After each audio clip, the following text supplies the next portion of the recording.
Hello, everyone. Kayla is having just a little bit of trouble getting on, so we're going to give her a few minutes to get on here.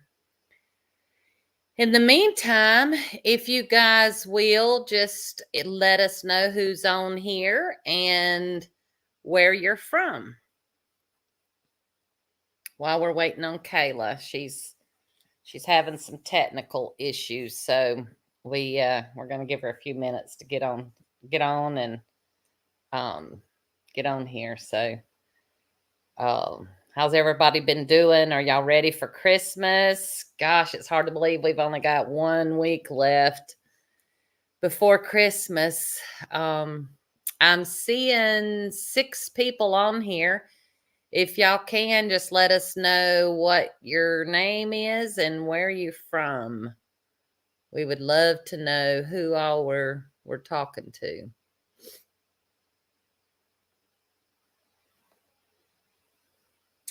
And I hope I have it to where I can see your replies. There we go.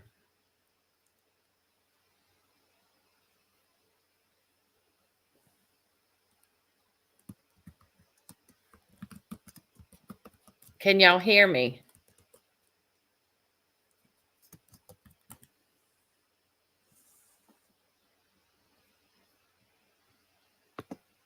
There we go. I can see you now.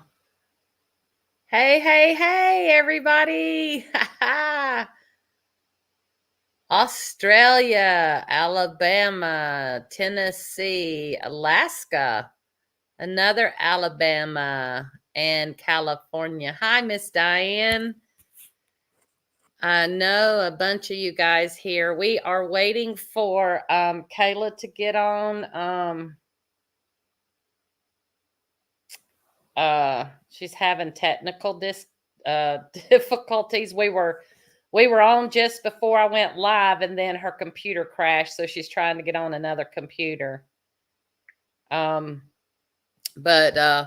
while we're waiting, everybody ready for Christmas? It's only a week away. You either ready or you're not, right? So while I'm waiting on hey Alicia. Y'all, Alicia's daughter does all of my content for my groups, my Facebook and Instagram, and she's been doing a really great job. We work with her daily on how to get this stuff done. Hey, Andrew from Vermicomposting, Canada, y'all. Alicia, you going tomorrow to shop? Well, I'm about as ready as I'm going to be. We're not doing a really huge Christmas this year, but everybody got a gift, so I guess that's the main thing. So while I'm waiting on Kayla to get on here, I was going to go first anyway, so I'll go ahead and start this off. One of the things that we wanted to do today basically was to kind of just introduce ourselves for those of you who don't know us. I know many of you on here probably already do, but I wanted to kind of go back to the beginnings, because what I'm finding is I have so many more new people that I have not really corresponded with, that talk through Facebook and Instagram and things like that. So I don't get to really get personal with you guys, and I wanted to really get that, that sense of you guys knowing me and knowing where we came from and how we started and where we are today. So that's kind of what this today is going to be about. And you'll get to know about Kayla.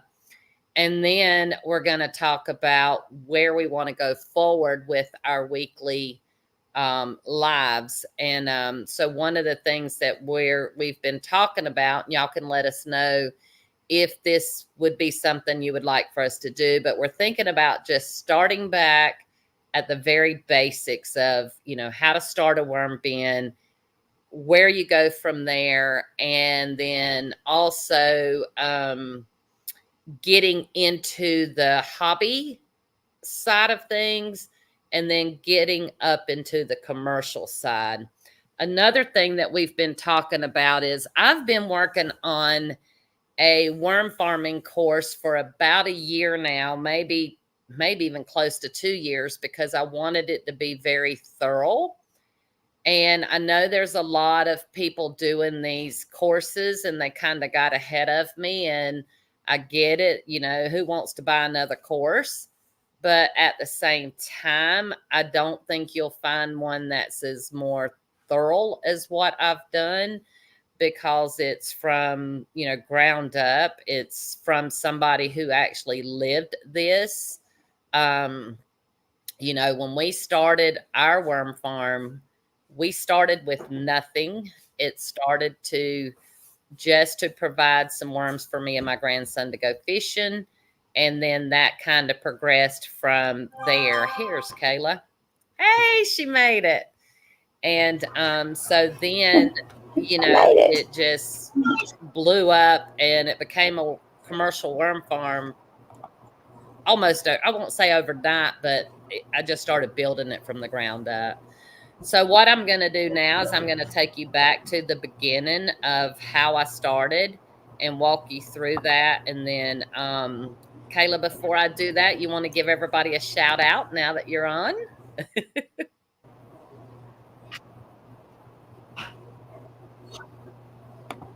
Can you hear? Oh, hey, hold on. I'm sorry. I was trying to put my PowerPoint up. I can hear. I'm sorry I'm late, y'all, but I'm glad to be here. I had to change two computers and a camera, but we got it. Me and Kayla has been testing this all week, trying to make sure we had everything, but it never works out perfect. So it's not unusual for things to be delayed a little bit, when we first get on. So always be prepared to bear just a little bit of time when we first get on, because there's always some little wrinkles to work out. So without further ado, though, I'm gonna put this up on the screen, and I'm gonna show you where I started and how we went from this to where we are now. When I first started, if you see that, there's about 4 or 5 yellow lidded bins here. My very first bin was one of those. So this is after I've been doing it a few months, probably, because I see I have the bins and the little small buckets, and then I even have a tower that we had started. So this is all in my laundry room, and that is where I actually started it. I started this just to grow some worms for me and my grandson to go fishing. And then I had been in management for about 40 years, decided that I would look at the market to see if this was something that I might could start for him as a business, because he was 10 at the time. And I felt like, of course, it would take time to grow, and it would be something that I could set up for him so that when he became old enough, that he would have a job, so that if he wanted to buy, a truck so that he could drive to school and stuff like that, then he could, because I wasn't able to just buy that for him. So from there, we continued to grow in our laundry room. This is a tower here that my husband built under my supervision of how I wanted it, and each one of those slid out, and then I could water the worms from there and feed them, and and then of course that's even progressed over the years as well. This we moved to the back porch because we outgrew the laundry room. So this is my back porch. It was round about winter time, so we had to put up plastic to help hold in some of the heat so that it wouldn't, be so cold. And then we added on to another tower on that back porch. We're just steadily growing here. And then we had a building that we set up. There was about 100 bins in here if you counted each one of them. Um, this particular room, my husband was still insulating this building. I mean, we just took and totally insulated it. Um, put in the heat and air in there and went that way. Then I moved outside. This was where we used some cement blocks and we made some worm bins outside. And if you look to the very back, you'll see where we started a hoop house on the very back end back there.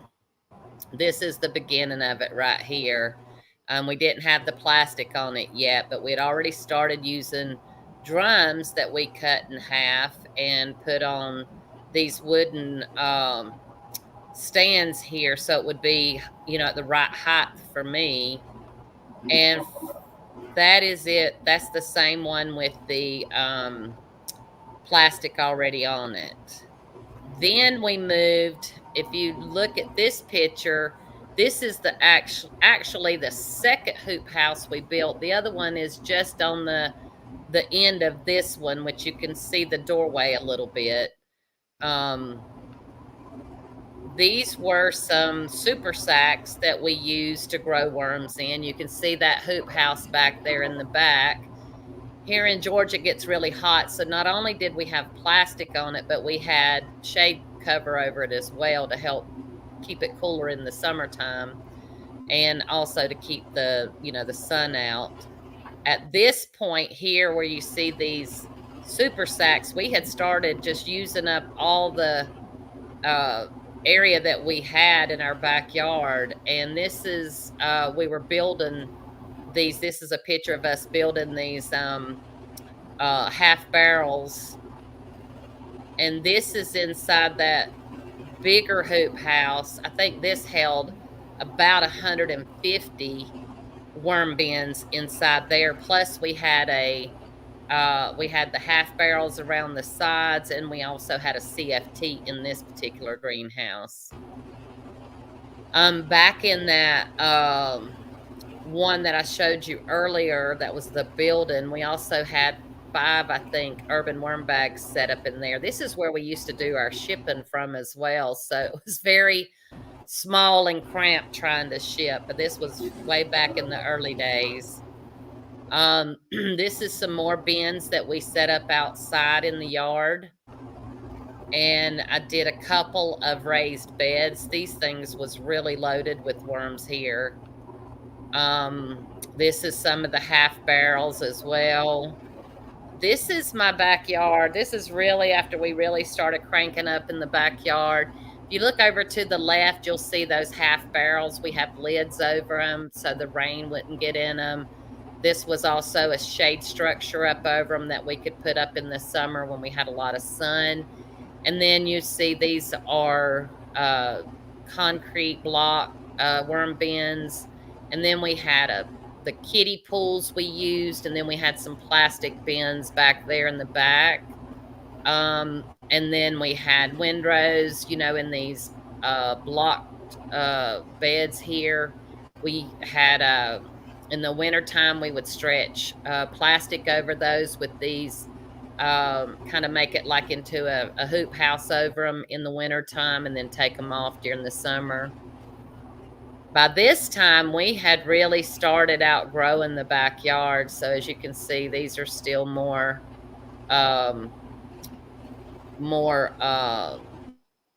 beds there. Now, I do not have on this slides here. I don't know why I missed it, but to show you where I'm at today, let me see if I can find, while I let Kayla talk a little bit, I'm going to go and see if I can find a few of those pictures of where we're actually at now.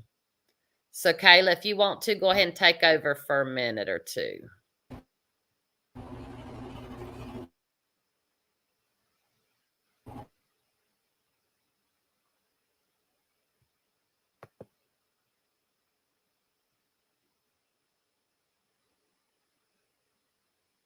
Okay.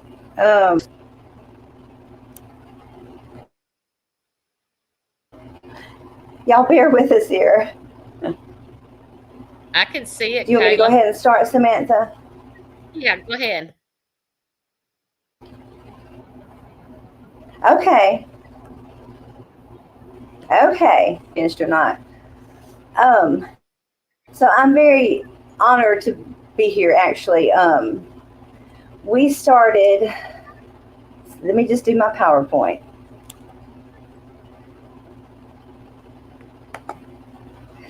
Um, Bear with me here.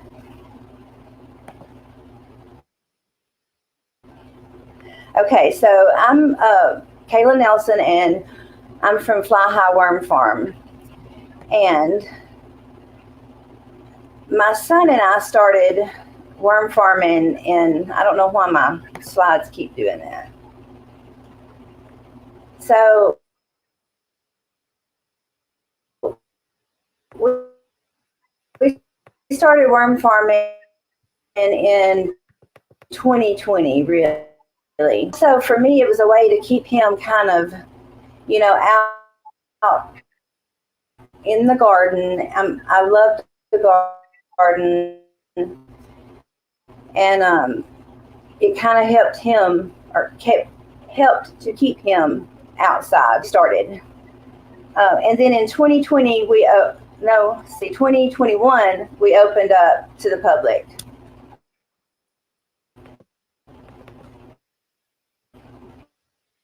And it looks so small now, but this, and then we even used uh, so we use the little kitty litter pens from Dollar Tree, which I don't suggest, but if you have to, gotta do what you gotta do. So the summer, we have a couple of IBC tote bins set up. And we were doing great. We got them from Alabama. It was the start of therapy farm for veterans, and I'm a veteran. Everything was going great. And then we had a storm that that kind of knocked all of this over. And at that point, I really felt like I put so much into this, my heart and soul, and I really had to question if I wanted to go on with worm farming. And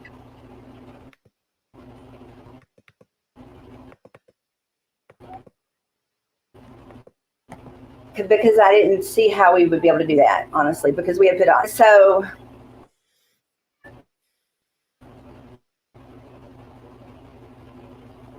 I'm a master gardener, and they raised to help us get another setup, and also the RC&D Council really helped. I mean, they really helped to get our equipment back. And so, and I know this is short, but so now this is what we replaced it with. We have a bigger carport, and also we've expanded into doing to selling isopods and millipedes, because when the worms weren't there anymore, I had to figure something else out while we were building. So the isopods were a way for me to minimize the space I needed.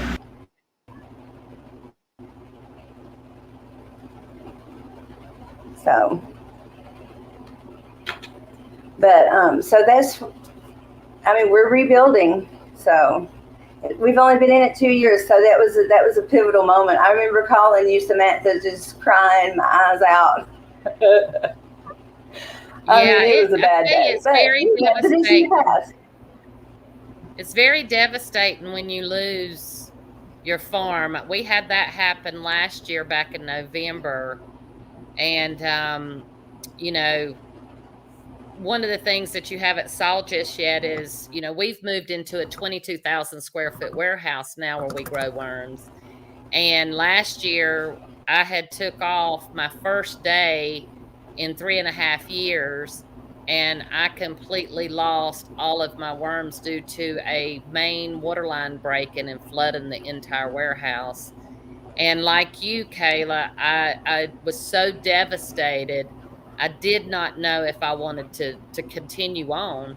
And so I really uh cried a lot. I really didn't know if I was gonna, you know, start over, because I mean I had been working for 3.5 years without a day off, 18-hour days, and just to see it all go down the drain. So but I'm gonna see if this video will play. I've never tried this. I just wanted you guys to see kind of where we're Hello, at. everyone.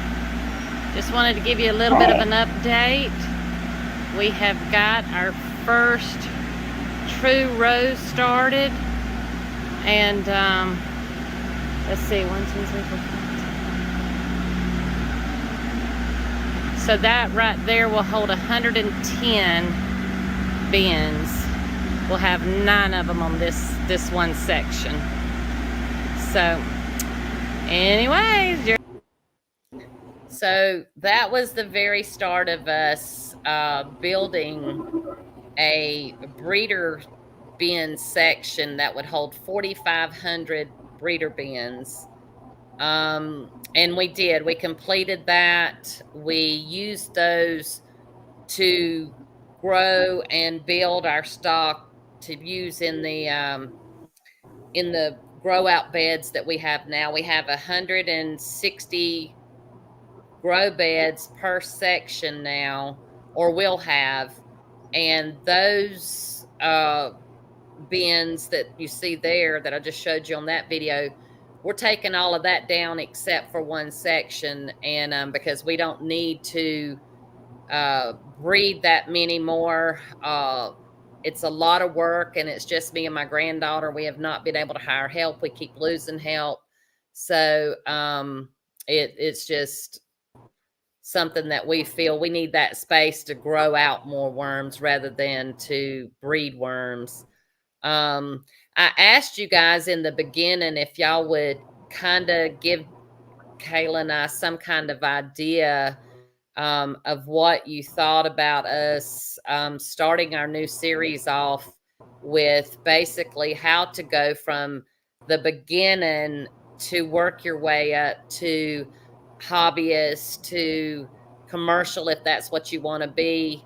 But in us starting there will help anyone who is just starting out.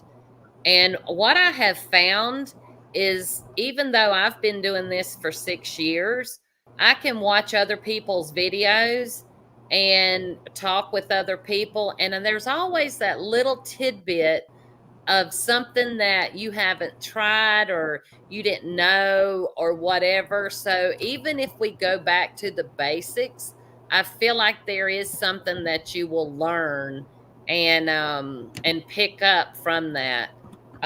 So if you guys think that is something that you would like for us to do, I want you to type in worm farm in the comments so that we know that's something you're interested in. If it's not, and there's something else that you would like for us to do, then we would, of course, like for you to comment that as well. That way, we kind of know what you guys are looking for and where we can really help you at. Because Kayla is like me. We both really like sharing our information and we like helping people. So,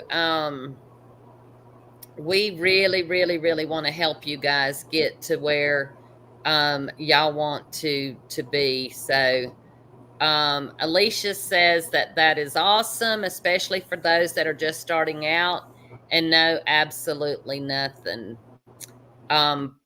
Barbara says, what can a commercial producer look at for income and profit? That could be a great subject that we could talk on. as well. I know that a lot of times is very in the beginning, it's very hard to know, what your costs are. I mean, goodness, it took me a long time to figure that out. And Alicia also says, to those that know far more, but always something for someone to learn. That is very, very true. And also, if you guys that are watching, if you have comments about things that, that can help others, we want to hear those comments too. We want this platform to be not just where you come to listen to me and Kayla. We really want you guys to get involved. We want to hear from you. We want to know what your thoughts are. We want to know what your interests are, because otherwise it's just us up here talking, and that's not what we want to do. We really want to help. And Rebel says, same, I appreciate y'all's content. I would love to share ideas with y'all. Wonderful. We want that. We want that. He also says, it's nice to know I'm not the only worm farmer to lose their entire clue of worms. I tell you, just about everybody that's been in it for any amount of time, especially when you first start out. But, even after you've been in it a long time, things can happen that are out of your control. Like in Kayla's situation, the storm took hers, away. In my situation, a water line broke. It was not due to our demise, our neglect, or something we didn't do. So you just never know. And then, I think what is so good and makes me happy with Kayla is that she didn't quit. I didn't quit. We could have easily quit because both of us had so much time and energy in what we were doing. It would have just been so much easier to just walk away, because once you build up past a few worm bins, and it really becomes you having to really take care of this thing on a much larger scale, it is a lot of work. One of the things that I want to point out to people and that it's are your looking, heart and soul too. it is. It really is. Another thing is people think that they're going to get into the worm business and they're going to make all this big money. You know, Granted, our overhead is not as much as some businesses, but it's more labor intense than a lot of businesses. So, if you're not willing to do that work yourself and you're having to pay someone, it becomes, very expensive. And I know I want to talk on this, and then I'm going to let Kayla talk some more, but I can tell you guys at $79 a pound that we charge for a pound of pure red wigglers sounds like a lot of money. And it is a lot of money. Don't get me wrong. But knowing what your net profit is, and we know exactly what our net profit is, which is $6.59 a pound. That means after everything's paid for, that's what we take home. So, when you look at it, at people that are spending or, charging $50 for a pound of worms, maybe their overhead is different from ours. Maybe they're still, able to do it in their backyard or what have you, or maybe they have a mix of worms or, whatever. But we know that we have pure stock and that's what we offer. And we know what our bottom line is. And for a long time, I sold my worms way too cheap because at the end of the day, I was really just working to sell people worms and wasn't taking anything home for me and my family. And, if you're going to work like we do, you got to be able to make a profit. So I want to go back to a few of these comments. Rebel said that power was lost during the winter, and that can kill them so fast. Yep. It became a serious amount of work really fast. Andy said, what does it cost to ship a pound of worms, and how does that whole process work? All right, so we can, that's something, Kayla, we can put in for our next videos that we do. We can answer those kind of questions. Elisa said that shows that we love what we do, and you are very right. And Harley, it's good to see you on here. He says, yes, when we first started, we thought we ruined our bins when we saw black soldier fly larvae without knowing they were beneficial for the soil. You have to keep going when you have mistakes. That is so true. So basically just 10% margins. So it really depends, and we'll get more into that on our series of our courses, because like I said, today is we want to get that information so that we know what you guys really want to talk about and learn. And so keep those kind of questions coming to us, letting us know what y'all want to do.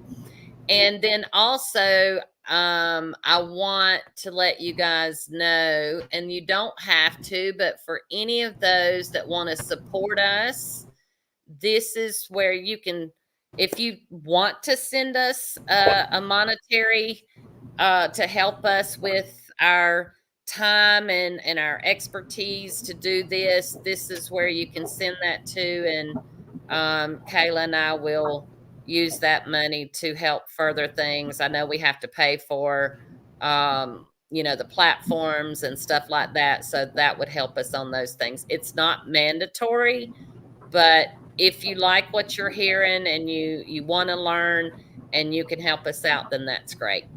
Kayla, I'm going to turn it over to you for a little bit and let you talk a little bit about whatever you want to talk about. Okay.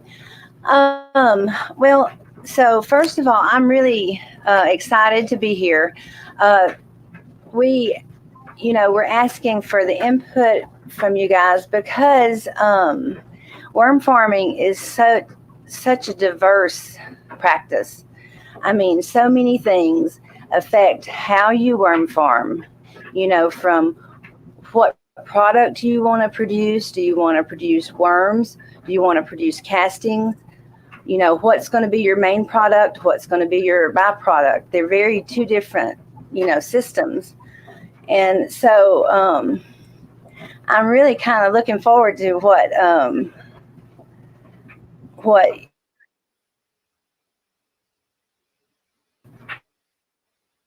everybody comes up with. A small,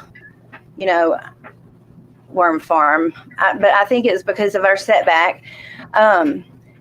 But someone said you can tell that's how you love what you do, and that's 100% what it's about. Does anybody have any questions so far? Kayla, can you see the comments out to the side? I'm not a very good speaker, so y'all just have to bear with me. You're fine. You're fine. Part of this is to get Kayla out of her shell. It's funny because she can answer. There's also an echo. She can answer all these questions on Facebook, but she thinks when she gets in front of the camera that it's different. It's really not. She knows what she's talking about.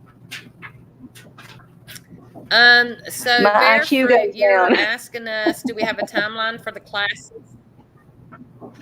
Huh? I think Kayla's got. Do we have a timeline for the classes? Yeah. So these are going to be on Sundays, correct, Kayla? Mm-hmm. Yeah. So, and we're trying to figure out how to get everything set up. So we're working out the bugs, and that will really depend on the timeline for our classes, I think. Right. And we'll be posting this, on Facebook, our groups, our Instagrams, those kind of things. But the biggest things, is there is 22 of you watching right now.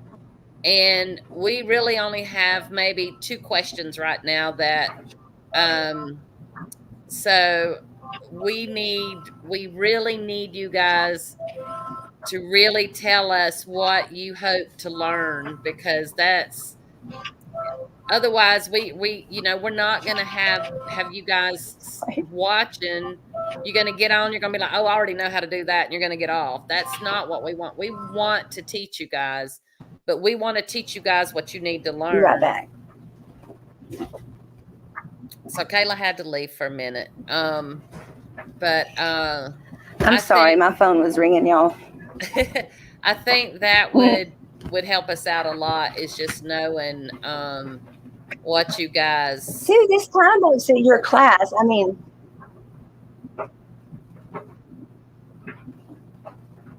Heather says the euros and red wigglers I got from Mimi's are thriving. Start selling. Thank you, Heather. And you guys just know, when you purchase worms from Kayla or myself, like with Kayla, she's a single mom raising a teenage boy who is not far from graduating and looking to go off to college. So everything that you guys help, through her purchasing from her, helps her family. The same with us. We have my oldest grandson that we're raising. We've adopted his 2 brothers and sisters. So, that's helping us raise the 2 that we adopted, along with us raising him and him wanting to go to college because he's in high school now. And then my granddaughter with her 3 children, who is single, works for me. It's just me and her. So when you support us, you're supporting a lot of families there. And we're not a big corporation. Yes, we are incorporated. But we are not Walmart. We are not, these big companies. And like for me, we have, my cell phone is what is out there posted. And so when you guys have questions, once you've purchased from me, or before you purchase from me, or after you purchase from me, we're there for you. We're there to give you the best customer service that's out there. There's not a lot of people who are willing to answer their phone any time of day, night, weekend, holiday, whatever. We answer our phone if it rings. And, you know, and some people don't, and that's okay if that's how they choose to run their business. I understand some people, maybe have smaller kids, or maybe they have another job and can't do those kind of things. But, just make sure who you're dealing with, that you are able, to get in touch with them, because there's going to come a time when something's going to happen in your worm bin, and you're going to be panicking, and you're going to need to be able to get a hold of whoever you bought them from, so they can help you. One of the things that irritates me is for people to buy their stuff from someone else, and because they only have a email address and they can't get a hold of them, or they don't answer them in a timely manner, then they want to call me and take my time up, when they chose to buy their worms probably from someone else who was cheaper, but you get what you pay for. So if you're looking for cheap, then you're probably going to get cheap customer service. If you're wanting full customer service and a good experience, and knowing that somebody is going to be honest and fair with you, then you need to be dealing with people like Kayla and myself. And if you're going to call us and ask us questions and pick our brains and stuff, then you should be supporting us, instead of just because you could get them cheaper somewhere else. And, that's the only bother that I have with people calling me. Outside of that, I don't mind people calling me and, talking with me. And I probably have talked to just about every one of you that are on here commenting today. So And I don't think any of y'all have been any of those people that has done that, but I just wanted to put that out there.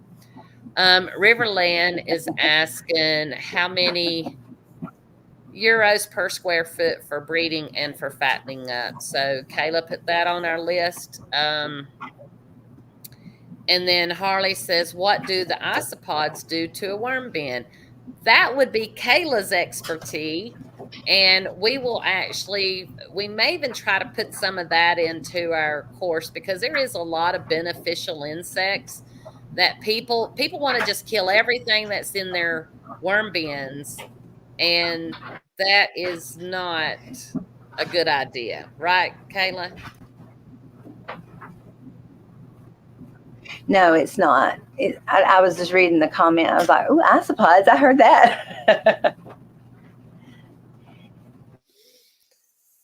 Yeah, I mean, if y'all are interested in learning more about that, I love to talk about. I mean, I love to help people with their projects. It's kind of, I don't know, it's just my thing, I guess. because people, have such different setup. I mean, like your resources, everything's different. So everything is a new problem. There's no set cookie cutter way to worm farm, Absolutely. And Kayla and I talk about it a lot, because we see a lot of times, sorry, y'all, my lips are chapped.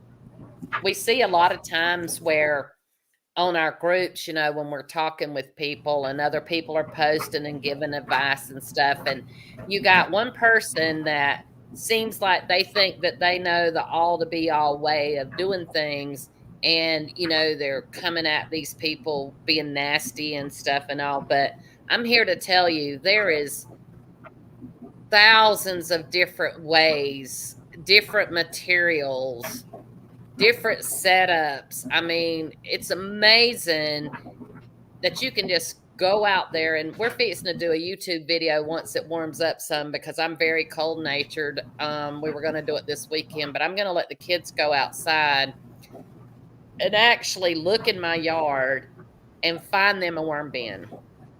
And it can be anything. I've had them done out of tires, and I've used cardboard boxes. Granted, you can't leave them in there for years, but you can leave them in there for a time, before they start deteriorating. So it's the most expensive thing you should ever have to invest in, really, is your worms.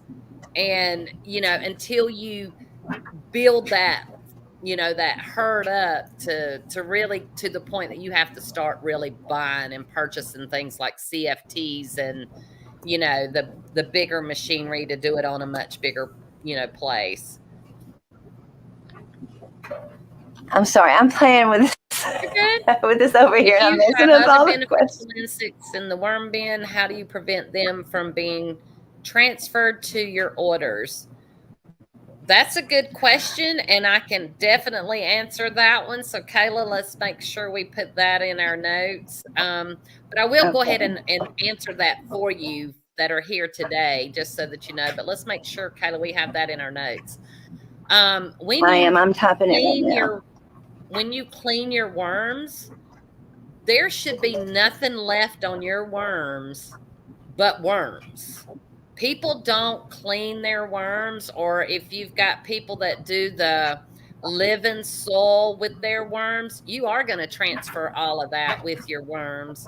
But we clean our worms to the point there is nothing but worms. So there's no transferring of insects and things like that. Now, I'm not going to tell you that 100% of the time they're not going to have maybe a springtail or maybe a potworm that hitchhiked on there. The only way that you could possibly do that would be to somehow do a rinsing. And I've heard of people doing that, but I don't do that, and I wouldn't trust that. So, you just have to know that Samantha, do you just, I forget we can't just talk. That's okay. Go ahead.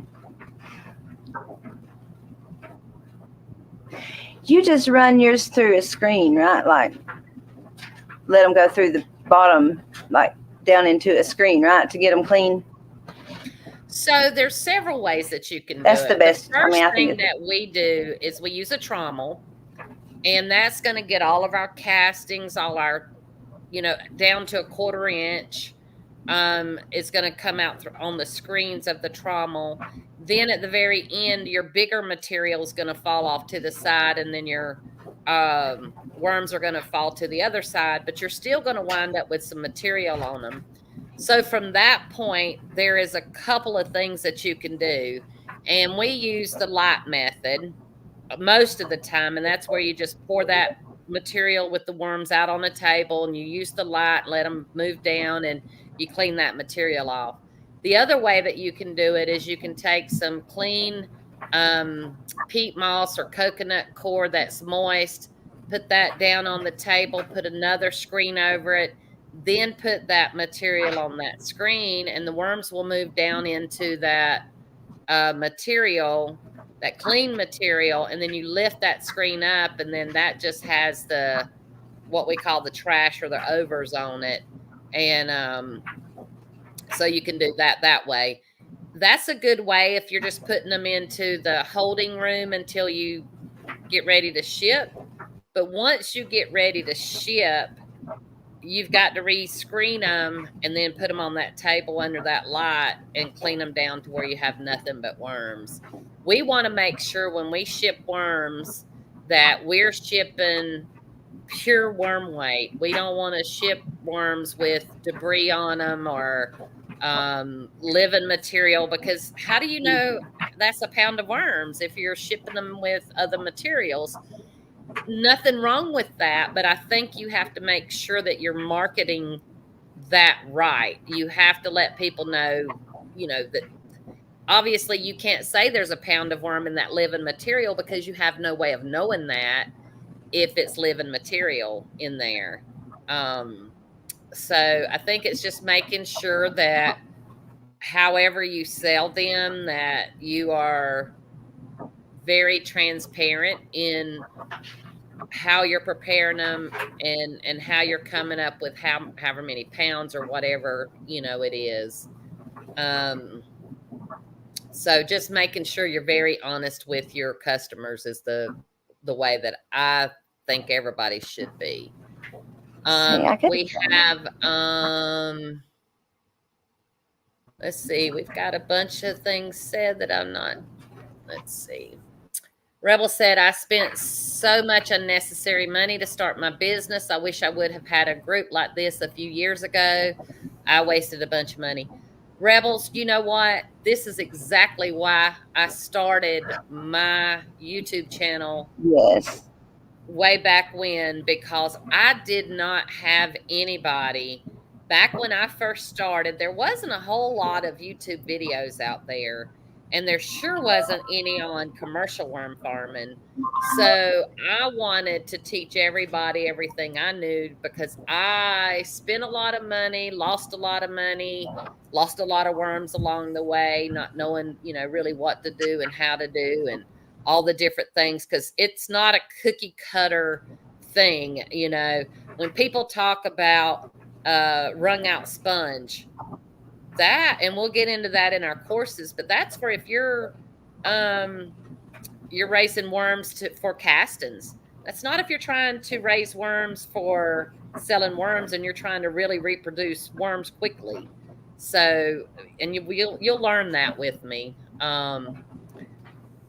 And then Brian says, hey guys, so hello. Hey AJ, always good to see you. AJ has a great YouTube channel, guys, so make sure y'all go give him some love over there. Hope Yellow doing great. I think that's supposed to be y'all. Hey, Ann's on here. Hi, Ann. Comer, what is she talking about? I'm not sure what she's talking about with her bread trays, though. And you might want to give us enlighten us a little bit more on that, so we know what we want to share. That bear fruit. You would like to see a visual on what exactly? If it's on how On to harvest worms, the cleaning, probably.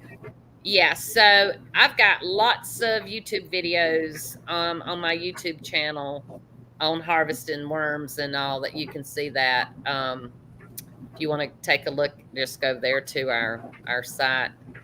Kayla has just started her YouTube channel.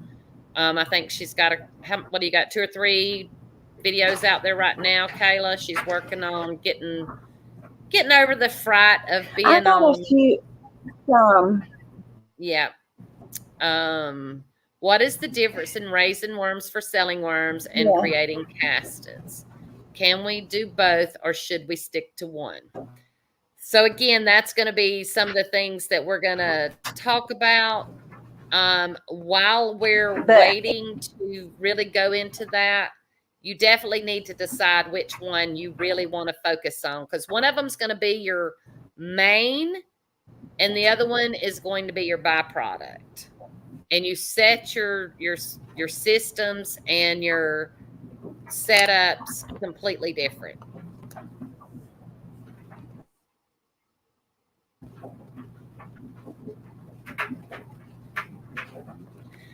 So Roger, there is a huge market for vermicompost. I personally chose selling the worms because that's what I enjoy doing. And I didn't want to go out there and learn a whole lot more about soils and, just, I just like having my hands in the worms. And I also knew that it all started with worms. You got to have worms before you can have vermicompost. So that's the way I looked at it. But I will say this. There's more money in vermicompost, and not as much work probably. But it really is all in what you want to do. I love doing the worms, even though it's more work, because that's what I love doing. And if you love doing what you do, then you don't feel like you're working. So springtails are my biggest concern. I've received an order before with the springtails, and my stock had no springtails before. I know the springtails are beneficial. I want the worms to be as clean. So Barefoot, I think it's gonna, I don't know that you can always be 100% clean again, unless you were somehow able to. And for me, I'm on such a large scale, there's no way that I could do this. But maybe if you were to somehow be able to put them in a strainer where you could dump them in the water and pull them right back up and let all that water drain off, maybe something like that. But again, because springtails are beneficial, it really shouldn't be a problem. But I know sometimes they can really seem like they're taking over a bin, But if that's the case, if you just let that bin, and Kayla, correct me if I'm wrong, but let that bin dry out some and they'll decline, because they really need a moist environment, I believe, to survive. Is that correct, Kayla? It is. And they also, like, if you add calcium, it'll dry them out. And DE, diatomaceous earth, will also kill them. But they bloom when it's wet and acidic. So.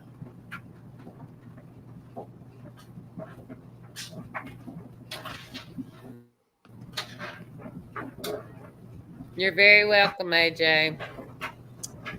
All right, so shipping details would be a great or good subject to touch on, like prices, which carriers is easy to use, does that carrier pick up your orders, or do you deliver to their local facility now? Wonderful.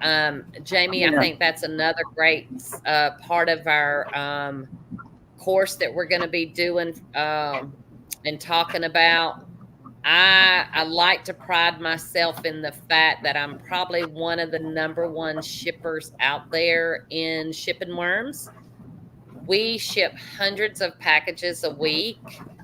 And I very, very seldom have a DOA, no matter what time of year it is. The biggest time that we have for losing a shipment of worms, and again, it's usually, not a lot of shipments. It's, maybe one or two, and that's in the dead set of summer. Usually when people are ordering around the end of August to the 1st of September, right in that area, that's when we have a little trouble because the temperatures is well over 90 degrees. And we try not to ship if those temperatures are over 90 degrees because it's usually, going to be detrimental.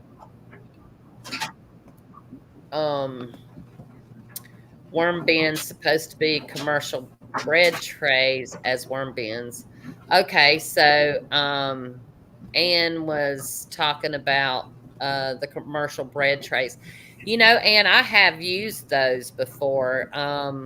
You actually can. I've seen people do it too. Because the thing about it is if you can do a worm bin on the ground in a pile of manure, say, why couldn't you put a worm bin in anything? So a bread tray, has a lot of holes in it, and you're thinking those worms are going to crawl out of there. But as long as there's food in there for those worms and a bedding, they're going to stay right there and eat eat the food and the bedding. They're not going to go nowhere, as long as they got moisture and air and food, they're going to stay right there with it. And you can actually stack those up. That's kind of where I got that idea for the one I had on my back porch.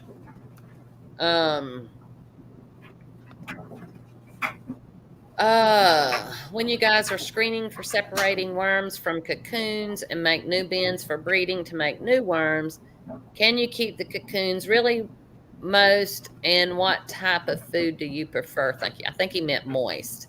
Yes, I keep my cocoons really moist. It really helps to entice those worms to come on out, and I prefer to give them apples when I'm enticing the worms to come out of the cocoons. Kayla, you got anything you want to add to that?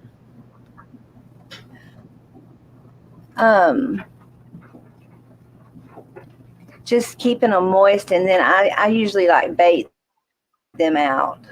I'll bait them out because there are quite a few cocoons that even when you sift on a 1/8, they'll still, it still has cocoons. So you can either let them hatch and bait them out, or you can sift them even on finer. And what we do, Kayla, when we bag our castings in those super sacks, and normally we'll let those super sacks sit and finish what we call curing for about a month before we sell them. That does a couple of things. It helps to dry them out some because we run our beds real wet. And there usually are a lot of springtails. So once it starts drying out, we lose those springtails, and it allows time for those babies that got in that, through the smaller cocoons through that small screen to hatch. And we do set a bait up system in our castings to bait those worms out so that we can try to keep all of our worms that we can and only sell castings. So yeah. So Anne says that you can't get rid of them. They can trend water for a week. Are we talking about springtails, Anne? Tread water. Because I've been able to get rid of springtails through drying them out.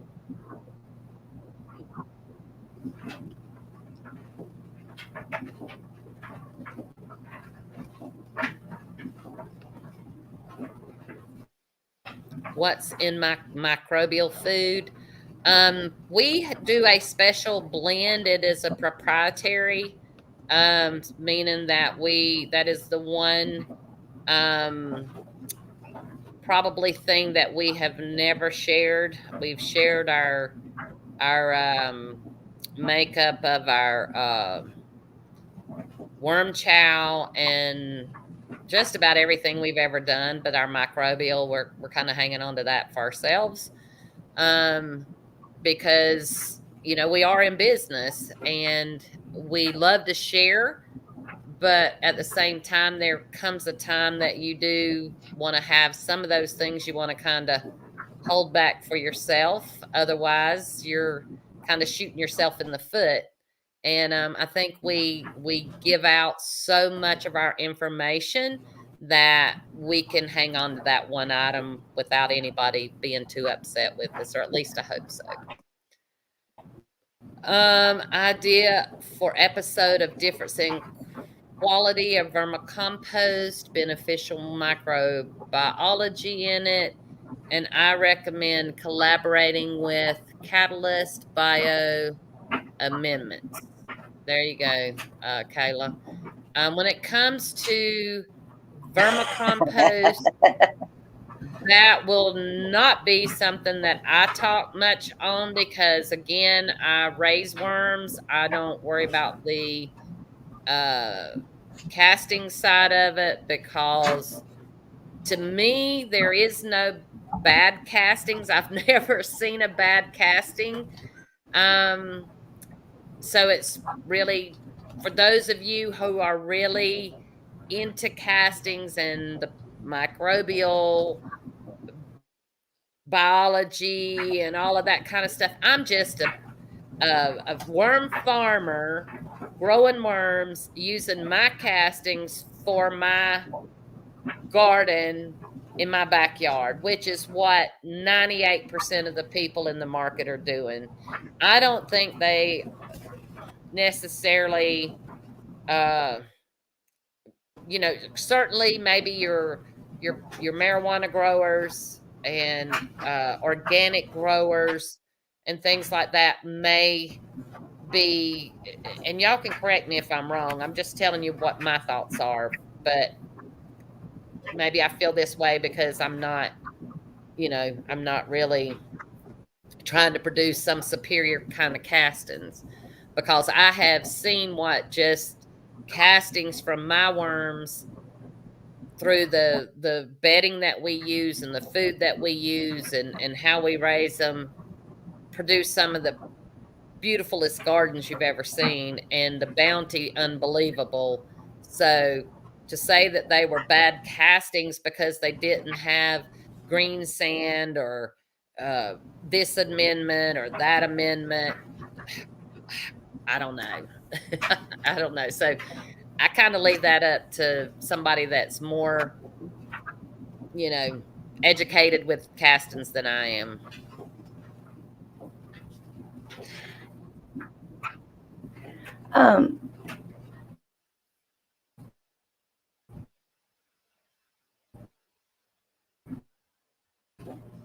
We could go into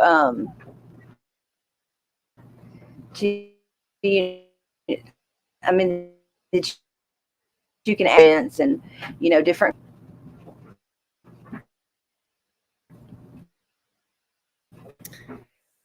I mean, I got put that on down. I mean, the extract. I get a lot of that. I think we'll put that down on our list too, Kayla. Kayla, you keep going in and out, so you getting froze up. It goes in and it goes out. So I'm not trying to take over this. You guys, I want you to understand, I'm not trying to take over this and not give Kayla her time. But if we're not able to understand, it's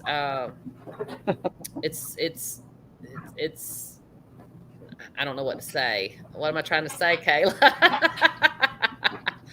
Just know I'm not trying to hog the screen. I think I'm going to have to work on my internet connection, but I will do that.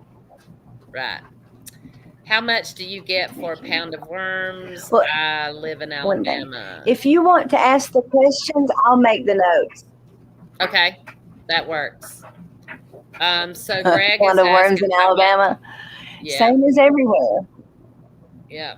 So I charge $79 a pound. Kayla, what do you charge?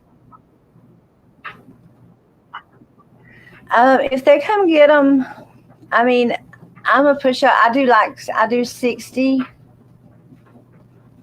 And I just went up because it's a lot of work. I mean, so I do 60 a pound. Yeah. And That's remember, without she said shipping, though. picking them up. But if you, okay, mine's 79 regardless. Hers are 60, and it's about $15 to ship them. So she's right about the same price I am. But if you're in Alabama, Kayla's in Alabama, you could probably pick them up from Kayla. So,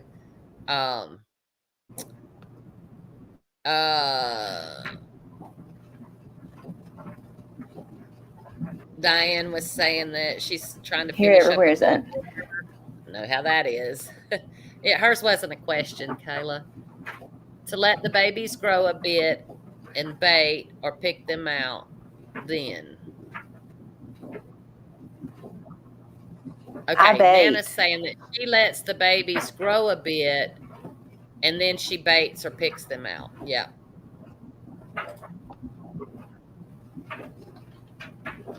I'm sorry.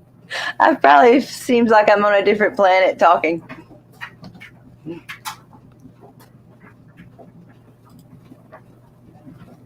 All right, Rebel says, do you sell your castings or make any biofertilizers with them? I sell my castings, but I sell them as is. I don't do anything, any kind of I don't know what biofertilizers are.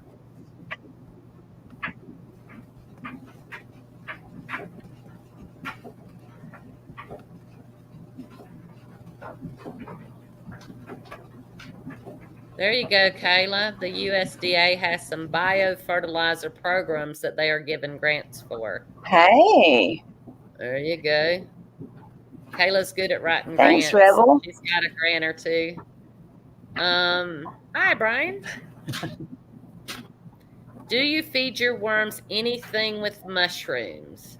So we do get spent mushroom compost, and we use that in our worm bins. We also use spent cotton gin trash, what we call gin trash here. It's the remnants from the cotton gin. So it's going to have plants, stems, leaves, burrows, cotton seeds, all the things from a cotton plant. Here everyone is undercutting. Yeah, I think one of the worst things that people can do, and I see it happen a lot, is that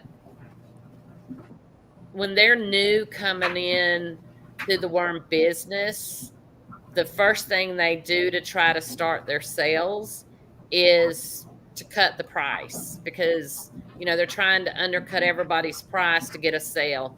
That is the worst thing, and also, in my opinion, the lowest thing that you can do, because we have all busted our butts out here building up our stock, sharing our information, probably help that person to get started.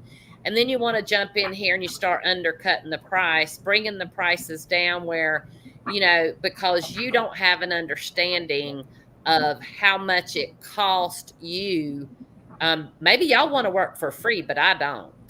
And I don't think that me profiting $6.59 off of a pound of worms that I have spent months with, working 18 hours a day, spending my time educating those out there that are getting started.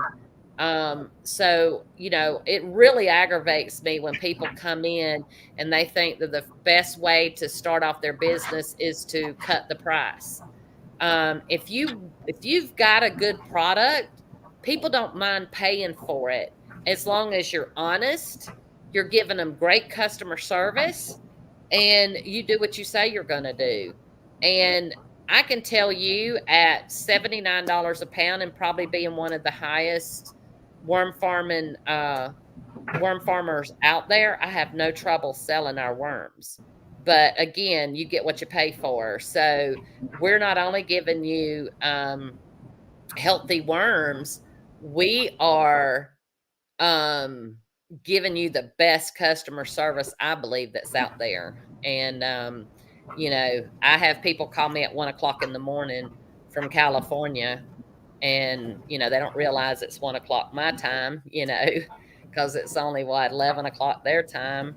They were expecting to leave it on an answering machine, and I answer my phone and it just blows their mind. But Greg, you can go to either one of our websites. Mine is mimisworms.com, and Kayla's is flyhighwormfarm.com, and get prices in case your That's my phone's sister, y'all. Sorry. Hi. Have you had any people interested in working for you? Or are you just having the family working for now? So, AJ, we hired 10 different people this past year. The longest that anybody worked was 2 weeks. And that was at paying them $20 an hour. People, for whatever reason right now, are, maybe it's because there's so many jobs now that they can sit at home and do online, that to get out there and do a labor job, just they don't want to do that. So,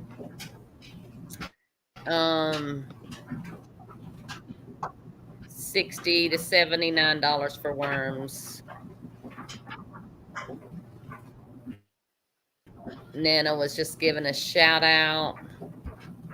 Hey. Do you recommend wood chips in the substrate for reproducing worms? Absolutely. You should always have some wood chips in a worm bin, in my opinion, because it gives room for oxygen. If you're just using straight peat moss, now we're talking red wigglers here, because obviously different worms need different material. But in my experience, red wigglers, because I'm growing them out, I'm not changing their bedding out 21 days. I always include some kind of woody material in their bins. My Euros, on the other hand, because we swap those out every 21 days, we use strictly peat moss. And that's so that, they can eat through it. Within 21 days, it's pretty much just straight castings, easy to get the worms out in the cocoons and reset. So again, it just depends on what worm, how you're set up. There's a lot of different factors, and that's why we want to have this course that we're looking to do.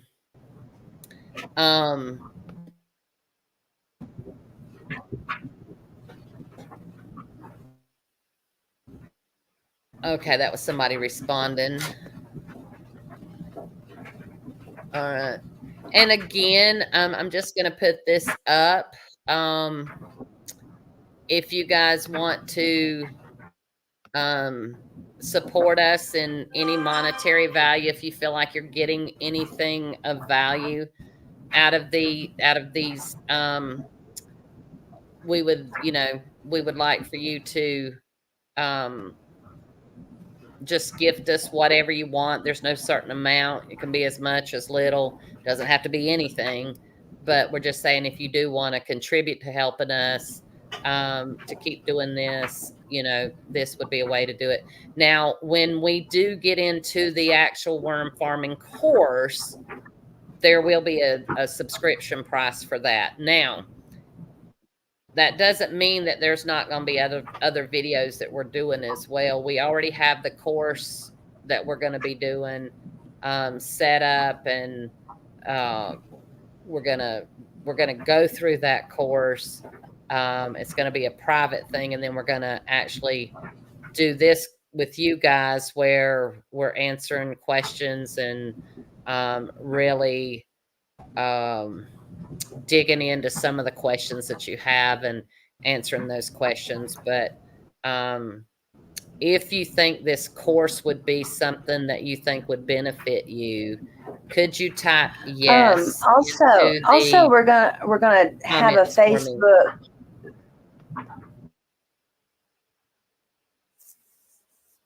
Go ahead.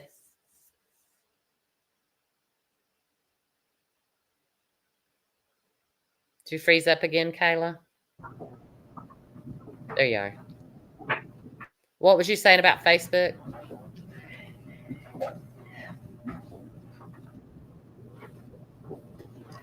I was just going to say that,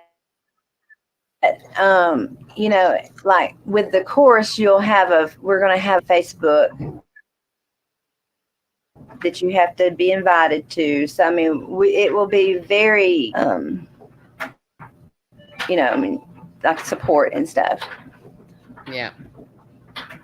We have a Facebook group. I don't know if anybody is in ultimate worm farming. I didn't think about that. Yeah, so Kayla is the administrator. It's her group. It's called Ultimate Worm Farming.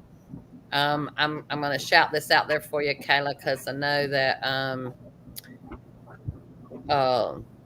you're kind of in and out and broken up. So I just want people to be able to hear that. But it's called Ultimate Worm Farming group, and then I have the Mimi's Worm group, and I also have an Instagram channel. I believe Kayla has an Instagram channel. So, you know, you can find us now on my YouTube channel. I have over 100 videos. And it speaks a lot on a lot of these things. And, but our course will be in much more detail, because I've always kind of held back a little bit, because I knew I always wanted to do a course. Although I have shared the majority of my knowledge, I have not shared every tip that I have ever learned. And, you know, again, you have to hold some of those things back, because let's face it, we all have to make a living. And, you know, I think that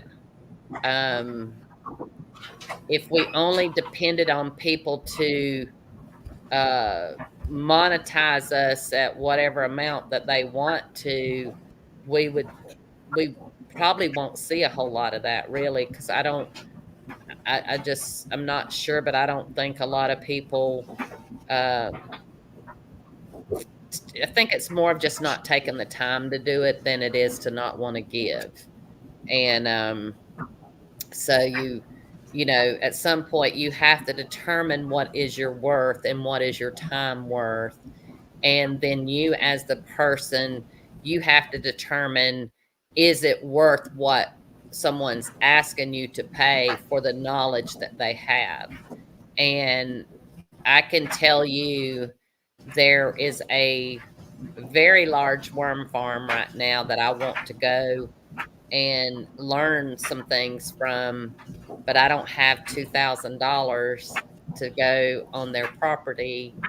But I can tell you that if I did, I certainly would be paying it, because it would be very beneficial to my business. And I do believe in investing in yourself, because here's the thing: if you don't believe in yourself and you're not willing to pay for some of the things that you need to learn or do, then you're already setting yourself up for failure, because you don't believe in yourself enough that you're gonna, you know, invest in yourself. I'm not saying that you can't be frugal, because I have put worms in things because I did not have money when I first started.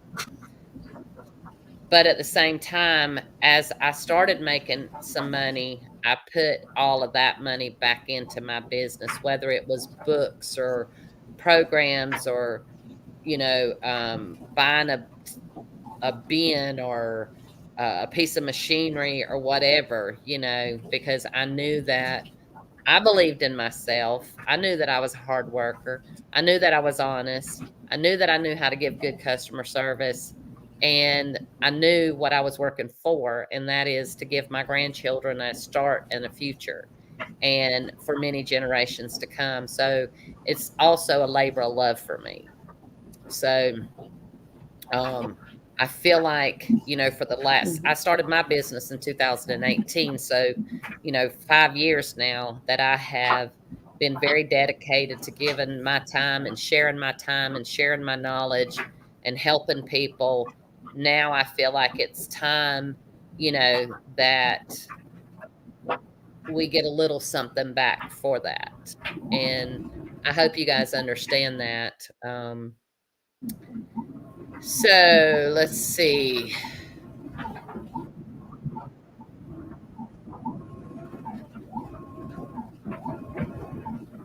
Yeah. Now, Laura, I have with the mushroom compost that I get, I do have to compost it on down because they don't usually move into it right away. And I always like to recommend that if you guys are um, starting with any kind of new material, or maybe you're getting a new batch in, always do a little small batch of worms, like 20, 25 worms in that to make sure that new material there's nothing in there that's going to harm your worms, because it's okay to lose 25 worms maybe, but if you put that on an entire farm, like for us, we would lose millions of pounds of worms. So we test every time we get a new batch of anything in, even if it's from somewhere where we normally get it from, that is a constant supplier for us. We still do a small batch test, and I recommend that so that you guys don't ever make a mistake, because I've killed them all by not doing that. There will be a post up after the live that they can post all questions and comments for future videos too.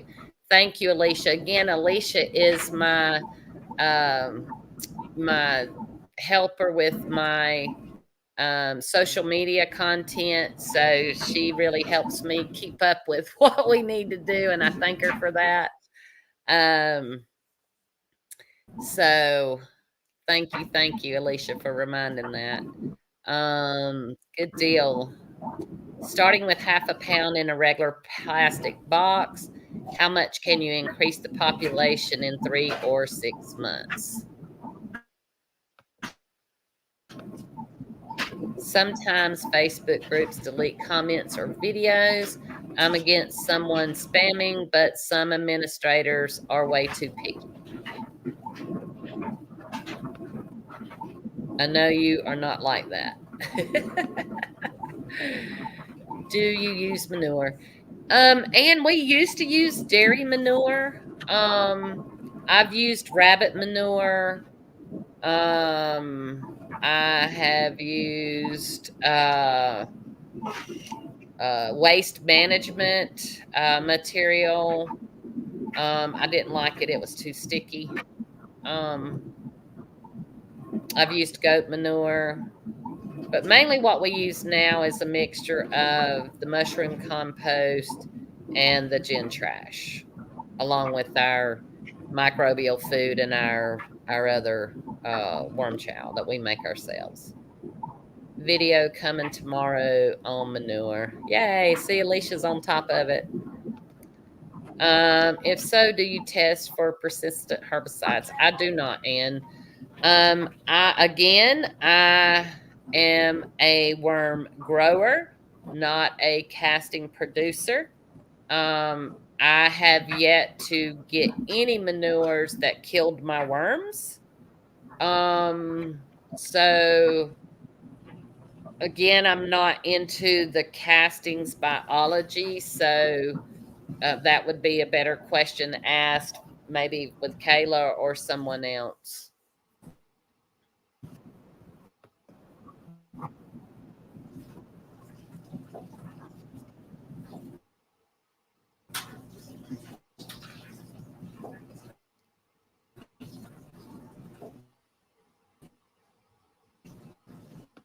Kayla, you got anything you want to add to persistent herbicides in manures?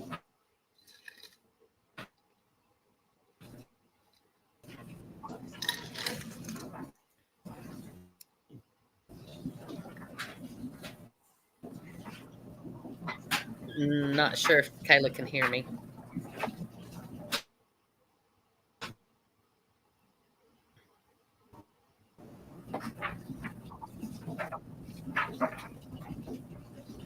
Okay. No, we'll get more into that for you, and when we get off here, I'll get with Kayla. But anyway, guys, we've been going with this for oh about an hour and a half now, I believe. So we are going to end this live, and we will be doing another live next Sunday. Kayla and I is also talking about trying to do another live on Wednesdays that won't really have anything to do with this series, but it may be a pre-recorded one. I'm not sure yet. We'll just have to wait and see. But anyway, her and I are going to definitely try to get on here more and help you guys, so that we can help get the things out there, to teach you guys as much as we can that we know. And then, we can go from there. Again, if you guys want to help support us, you can either do it out on Cash App at Mimi's Worms or PayPal at Mimi's Worms. And this would help me and Kayla to keep going. If you found that or feel like that this is going to be a series that, or even today's series, that you felt like it helped you any at all. I know a lot of it was just the introductory and us trying to find out kind of what you guys want to learn. So, therefore, maybe it isn't as valuable to you today as another time might be. But I want to thank all of you for taking the time to jump on this live with us and sharing with us your thoughts, your knowledge. If there's any help, you are very welcome, Southside Mike. Anyway, thank you guys. If for some reason we're not on here next Sunday, I forgot, Kayla and I are going to have to talk about it because that is Christmas Eve. So we probably will not have a live next Sunday. We can try to get it done on a Friday or something, but we'll stay in touch through our Facebooks and Instagrams on that and let you guys know when our next one will be. Kayla, you got anything you want to say?